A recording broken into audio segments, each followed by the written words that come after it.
ಬಹಿರಂಗಪಡಿಸಬೇಕು. D K Shivakumar ಆದೇಶದಂತೆ ವಿಜಯೇಂದ್ರ ಪಾದಯಾತ್ರೆ ಮಾಡ್ತಾ ಇದ್ದಾನೆ ಅಂದರೆ ಸಿದ್ದರಾಮಯ್ಯನ ಇಳಿಸಲಿಕ್ಕೆ.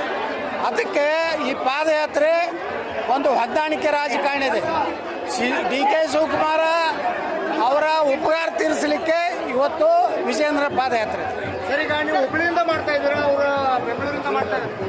ಅವರು ರಮೇಶ್ ಅಣ್ಣವ್ರು ನಾವು ಕೇಂದ್ರ ನಮ್ಮ ಪಕ್ಷದಿಂದ ಅನುಮತಿ ತಗೊಂಡು ಎಲ್ಲಿಂದ ಮಾಡಬೇಕು ಅನ್ನೋ ನಿರ್ಣಯ ಮಾಡ್ತೀವಿ.